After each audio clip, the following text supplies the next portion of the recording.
Welcome to MSP Voice, the weekly show for MSPs by MSPs. Brought to you by Cloudberry, the #1 cross-platform cloud backup. Learn more at cloudberrylab.com. This is MSP Voice. Hello and welcome to MSP Voice. This is episode number 39. We got a great interview today with Anton from Security First IT. He's a business partner of David Sims, who you may recall did our HIPAA for MSPs webinar back in January. So look forward to that here after our brief introduction. A couple of housekeeping items, of course, as we do every week. First up, we have a guest post on mspvoice.com. Steve Taylor talks about why you don't need to change your RMM PSA provider too often. Gives some really good insights. Everyone always asks what's the best RMM PSA. It really depends, is kind of where it goes, but really good article by Steve there. Also coming up this week on March 14th is our webinar number 6 with Managed Sales Pros. So Carrie Simpson of Managed Sales Pros is going to take us through what they have to offer for the MSP market. Again, mspvoice.com is your source for all things MSP Voice. So keep track of what's on there. Feel free to subscribe, and that way you'll get a notice every time there's a new post.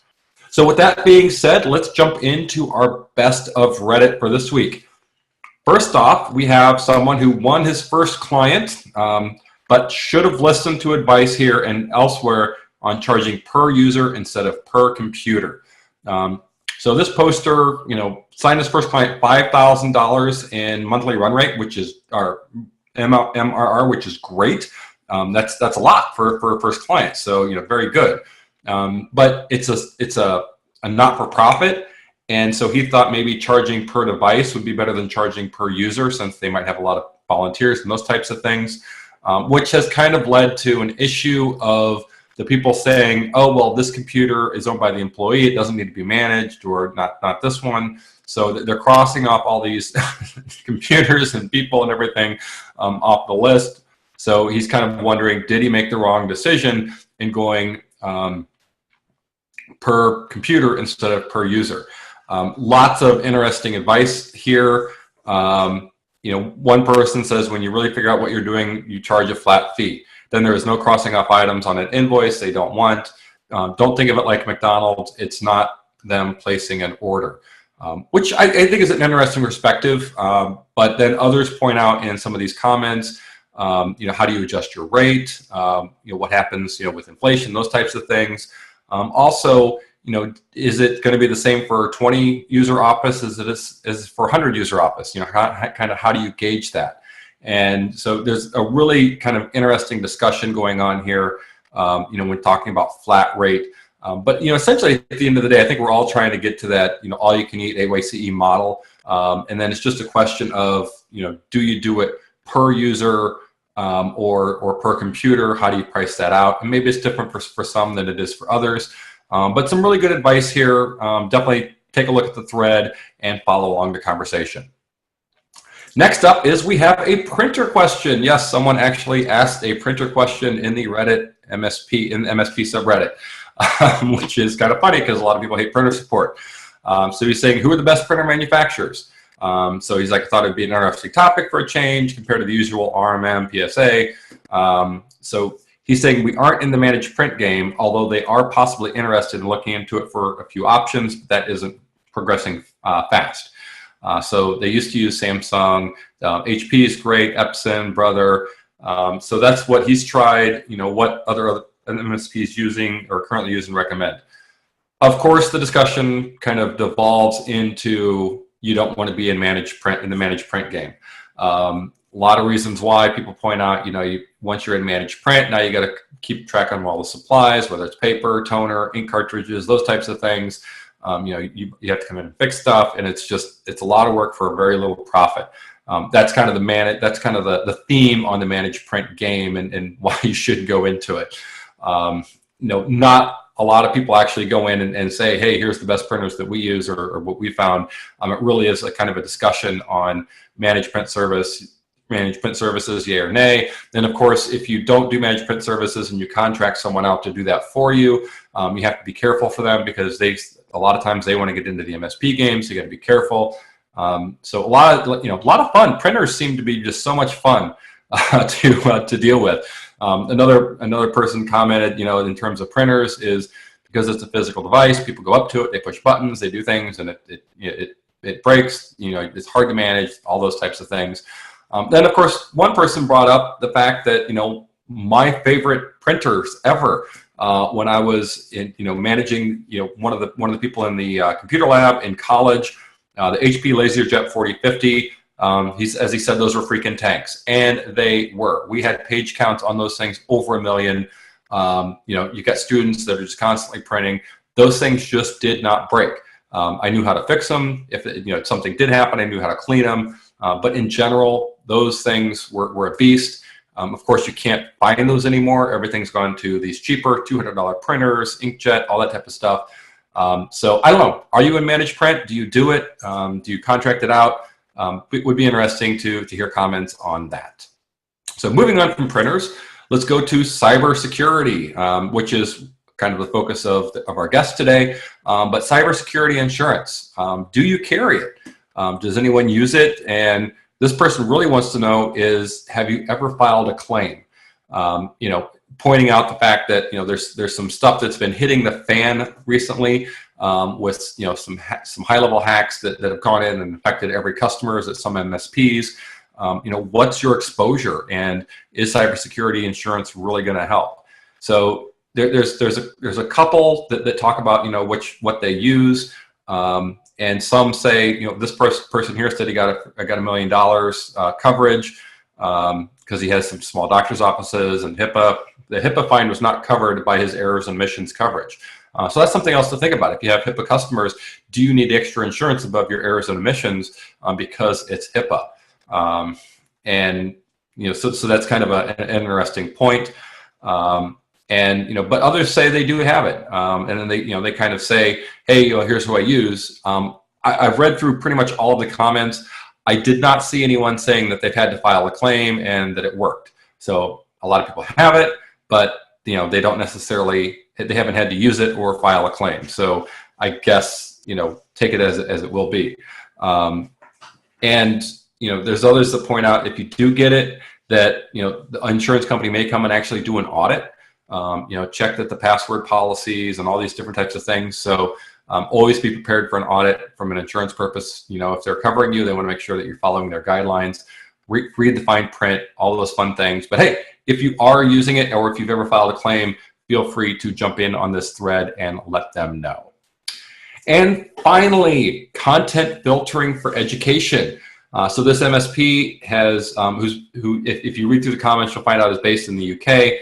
Really shouldn't matter, but they've recently new to the education market, and they're really only just kind of looking at it at this point. So would like some thoughts on what to use for content filtering for education. Understanding that education is probably going to be different than content filtering for business. You know how these kids are. They're going to find every way around it. They've got all these new apps that pop up all the time, which is what a lot of people point out. Just the one here that's got the most upvotes, someone recommended, say, hey, if you do focus on education, there's a K-12 sysadmin subreddit that would be very helpful. He also recommends GoGuardian as probably the best. They've got Chromebook integration. They offer a reseller program.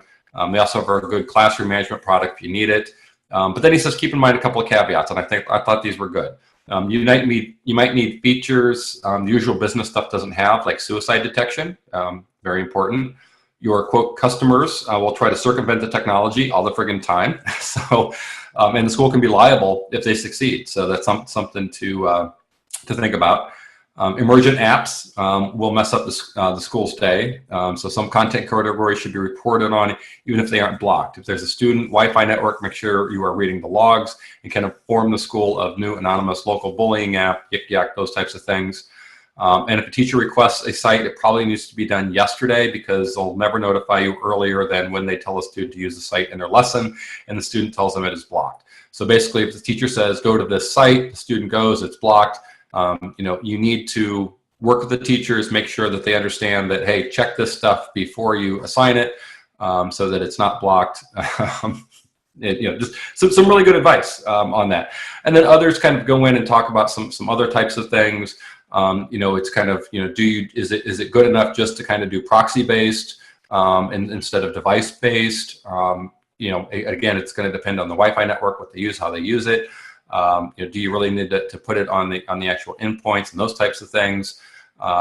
Is it just enough to do with DNS? So a lot of questions, a lot of comments, some really good advice here. So if you focus on the education market and you do content filtering, jump in on this thread. I'm sure the OP would love to hear your thoughts and what you're doing and how you found success.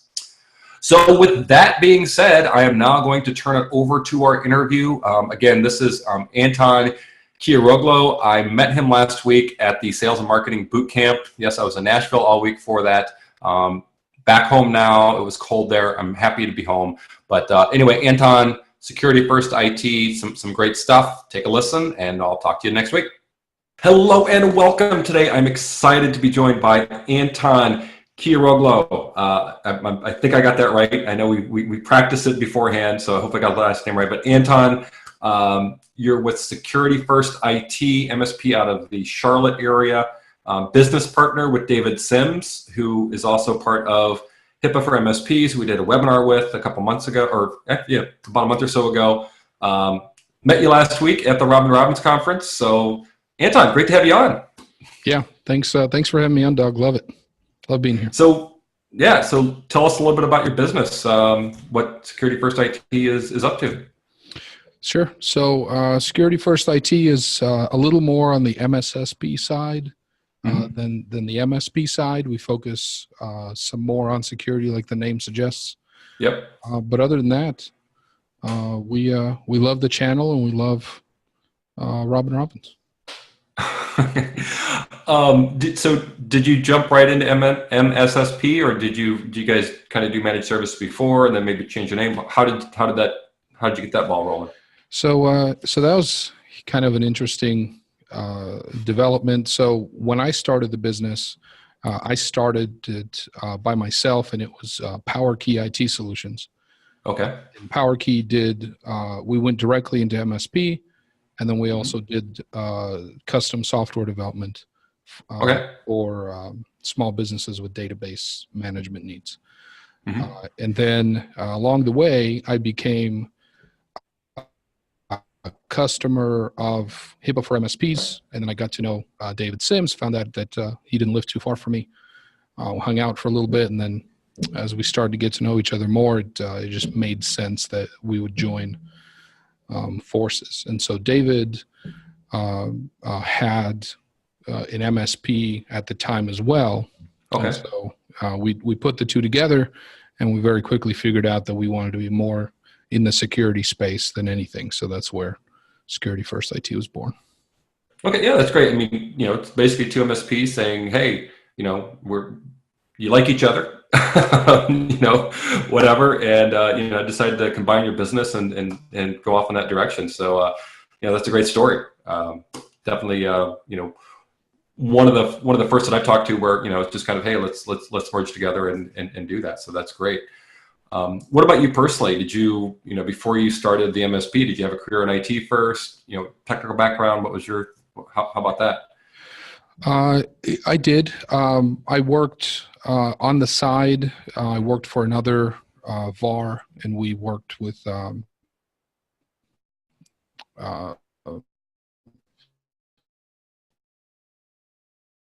servers, primarily in the Charlotte area.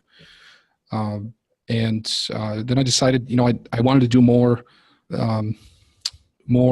customer, I'm looking for the right words for it, but be focused more on the relationship with the customer and really providing them more value than what I could do just kind of patching a server here or there in a data center. Okay, no. So with that being said, what kind of customers do you work with? Do you focus on a vertical? Is it small business? Obviously then you have that security focus. So do you target a demographic?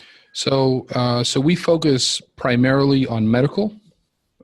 We have a wide range of clients, but all of our marketing efforts go towards medical. Okay. That would make sense with the HIPAA for MSPs tie-in. So. Right. Anybody with a strong need for security, we found to be pretty good customers for us. But it didn't have to be medical. It's just medical. We have a strong background in, obviously, with David's expertise in HIPAA. So we decided to go that way. Yeah, a lot of security needs in medical, especially around HIPAA. So, being the best in your market at that is definitely something good to be at. Absolutely.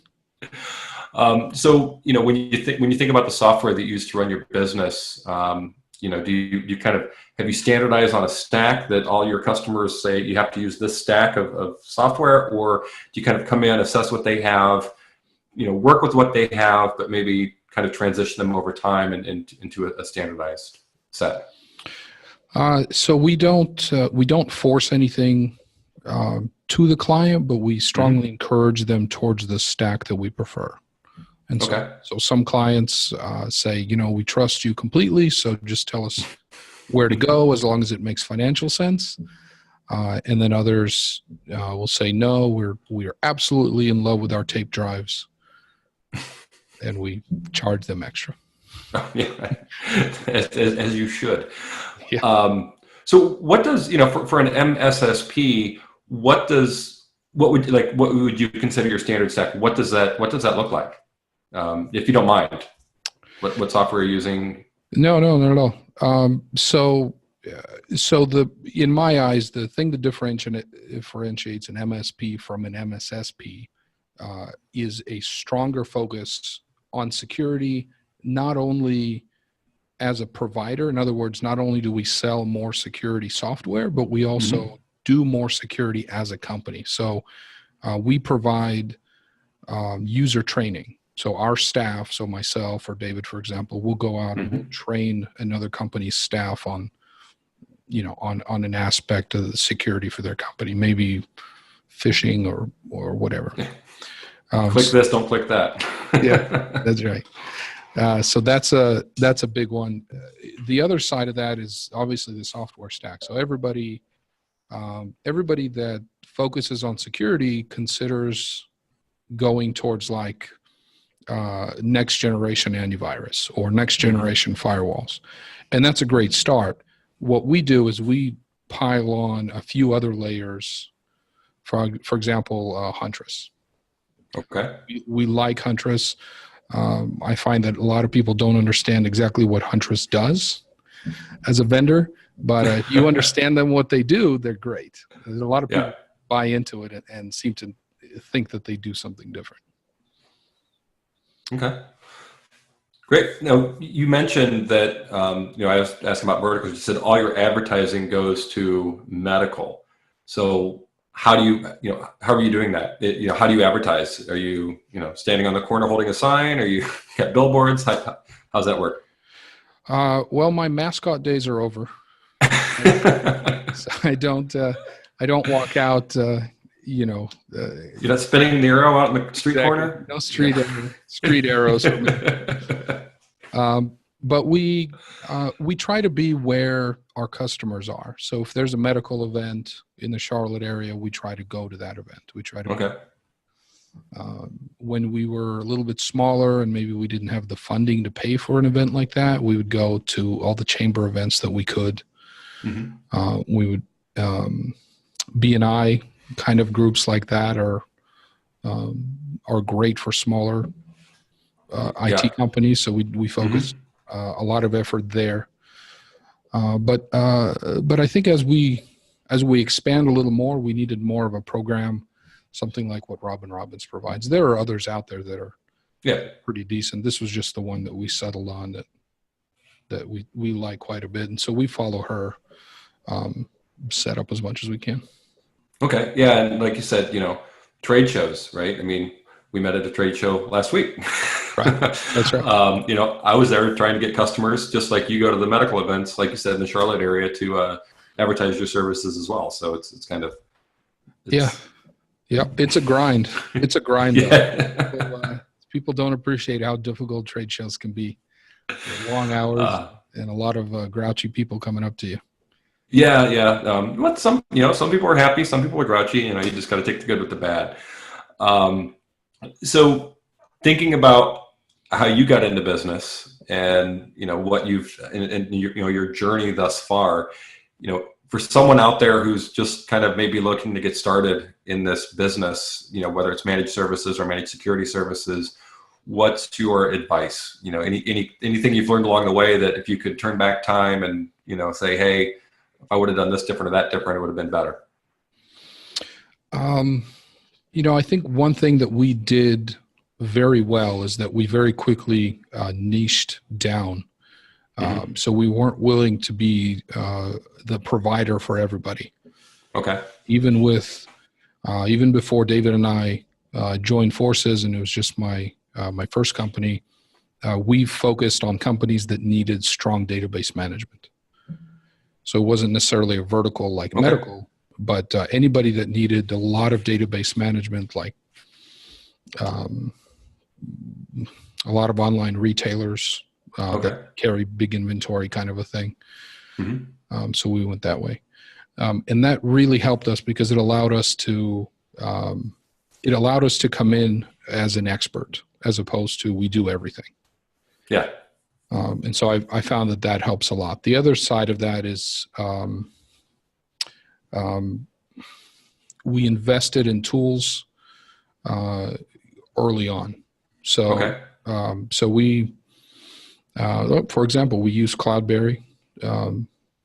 Big fans of the product, and we had to train our technicians on how to use it, how to encrypt the data locally. How to migrate it into whatever cloud that's being stored on. I think that's an area where I see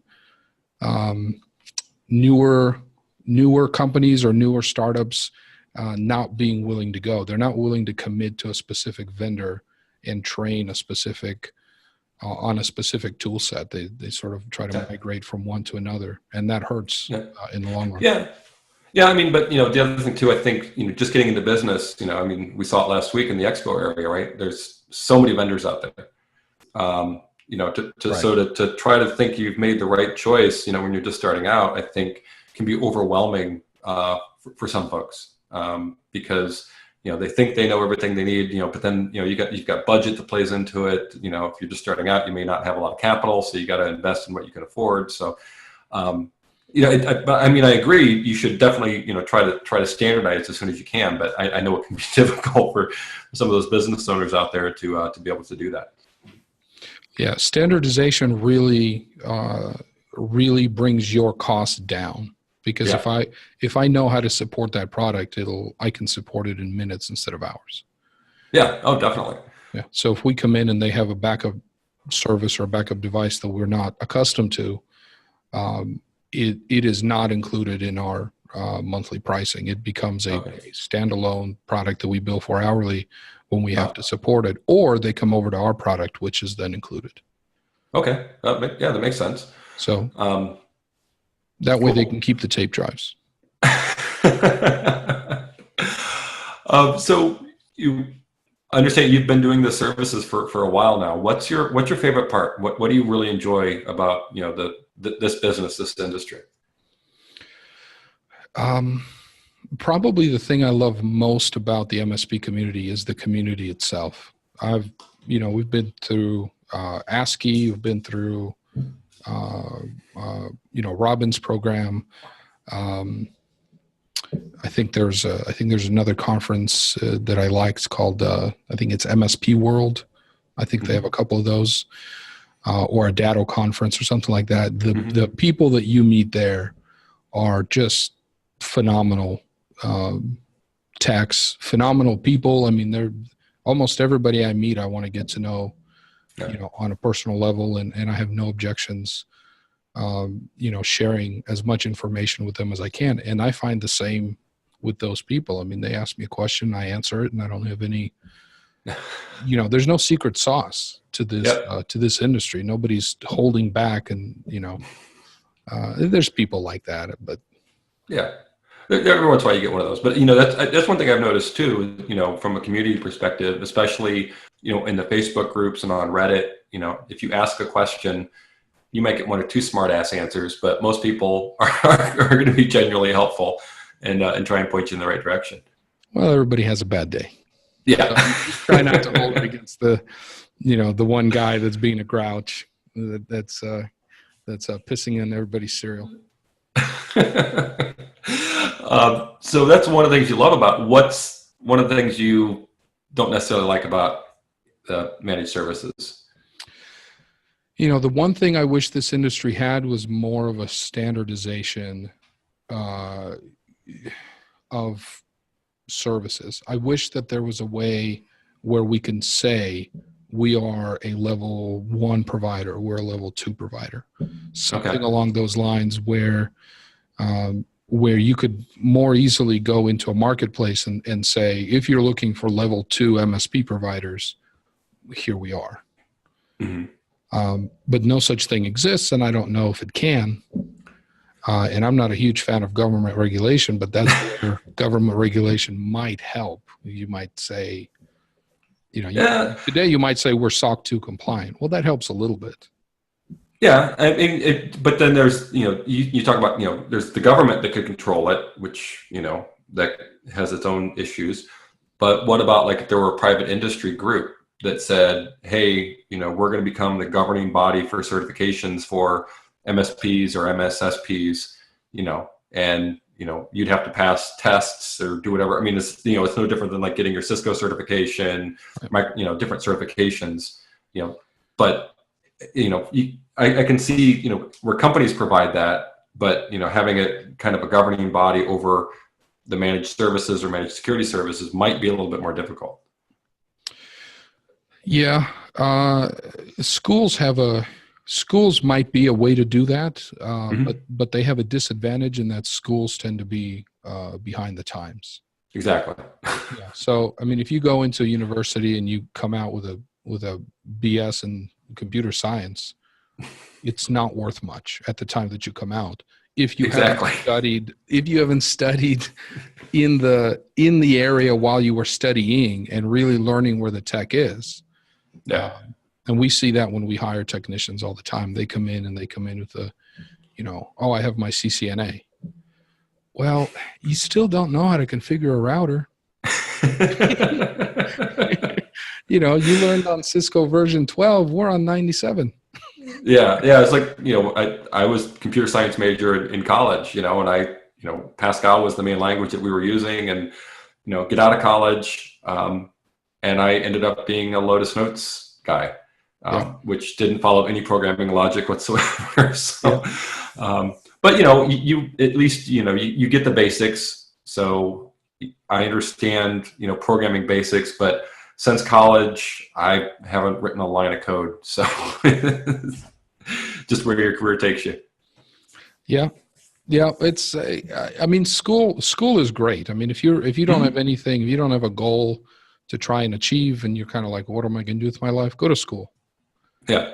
You know, if you have a goal, then decide if that goal is better served with more education or if you just need hands-on experience. So, you know, I mean, we have technicians that don't have a college degree that are, I would say, the best in the industry. Mm-hmm. And then we have technicians that have a college degree that can't wait to get rid of. Yeah. So some of the best people I hired, you know, even with a college degree, you know, one guy I hired, his degree was in music. But he ended up being one of the best, you know, technical, he would dive deep in everything, you know, and just ended up being a tremendous, great employee, even though, you know, because he knew music wasn't going to take him far in his career, but he understood tech and he was really good at it. So, yeah, I mean, my degree is in real estate. So, you know, I mean, it had nothing to do with computers. I just fixed computers for pizza and beer for so long. It made sense for me to be able to do it for some money. Somewhere along. Although pizza and beer is good too. Can't knock that. Yeah, no, it just became harder to pay a bill with pizza and bill. Yeah. That's all. Duke Energy didn't accept the pizza part. So thinking about technology, and, you know, I understand you guys are, you know, on the security side, that's what a lot of people talk about, but, you know, what technology, whether it's consumer or business related, are you most excited about? You know, for me, I really love security, cybersecurity. That's the thing that I'm most passionate about. So, Mm-hmm. so the thing that excites me more than anything is the next generation antivirus systems. Okay. I think as a marketplace, we finally got through needing to train the users, because 10 years ago there was really no good, phishing training, and Yeah. sort of unheard of. Now we're saturated with user training, which is good. And then we're finally getting past that stage and getting into, okay, well, now that the user knows what to do, we still need to secure the endpoint. Yeah. And so you have, products like SentinelOne, Cylance. Those are the only two that come to mind, but both of those are great. Mm-hmm. Both of those are great. Expensive, but great. And so as those technologies develop, I'm excited to see what they can do to better secure the platforms, because like those run both on Windows, Mac, server. Mm-hmm. I think they run on Linux. I don't know. Maybe. Yeah, but even from the expense part, I know from going to ASCII and there's some of the vendors there. There's what are called master MSPs that kind of pool the resources, and you get it from them a lot cheaper than if you're going to one of those vendors directly. So it's always something to look at from a price perspective. Yeah, I think who's there? The 20, I think, is one of those kind of organizations that helps with that. Or if you're like a CompTIA member, you can get some better pricing there. And then there's vendors that'll go out and they'll buy 50,000 licenses, and then they'll resell them to you at a better price because they bought them at an amazing price. Yeah. You just got to do your homework and figure out where you want to be. That absolutely. But that's the tech that excites me. Okay. What worries you? What keeps you up at night? Technology. IoT. IoT. I think I'm worried that a reckoning is coming. Wait, my refrigerator's calling. Hang on. Yeah, that's right. My bathroom says I didn't eat enough spinach today. I think it's going to get to a point where firewall configuration and VLANs are going to be, well, they're already essential for security, but they're going to be absolutely required by any standard. I mean, everybody's going to require, separation of VLANs, and, keep your IoTs in one area and things like that. So. No, I agree. And I'm looking at building a house over the next year and looking at, how do I want to, I can start it from the ground up. So, I can actually do some things to better protect myself with all these devices that I have, connected just in the home. When in doubt, run cat cable. Oh yeah, definitely doing that. So Cat 6 all over. So that's right. That's right. Every wall should have 2 Cat 6 cables. So great. So we are now to the fun part, I guess. I don't know. Some people find it fun, some people don't. But it's the rapid fire round. Awesome. So got 6 questions here for you. Are you ready? Bring it on. Okay. Apple or Android? Android. Mac, Linux, or Windows? I used to be a Mac guy, but I've come over to Windows again, and I'm Windows now. Amazon, Azure, or something else? Google Cloud. Okay, great. So backups, local, cloud, or both? Both, and CloudBerry. Oh, thank you. Should you always virtualize? Yes or no? No, for the love, don't. Yes. Virtualization's great, but it has consequences, and you got to understand those consequences, especially from a security standpoint. Yeah. It can be very hard to manage encrypted virtualized machines. Okay. Yes. And then finally, which is worse, printer support or vendor cold calls? Oh, printers by far. I can hang up on a vendor.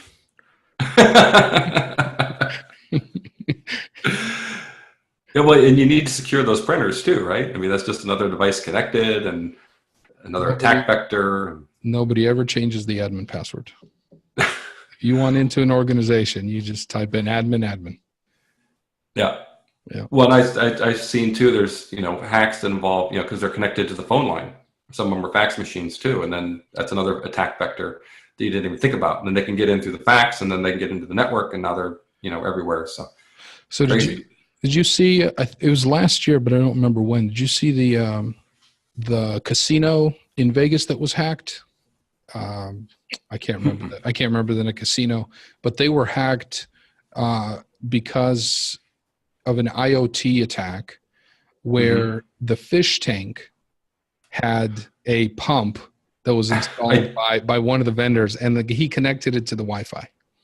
I do recall something about that. Yes. And that's how the attacker got into the casino it's just through a pump in a fish tank. I mean, who needs Wi-Fi on a pump in a fish tank? Well, if the pump stops running, you want to get notified so the fish don't die. I guess I've never kept a fish around long enough to find out if the pump stops running. Well, I was gonna say, because you never had an IoT pump, so that's why. That's why my fish don't last. Absolutely. Great, Anton. It's been fun. Anything before we go?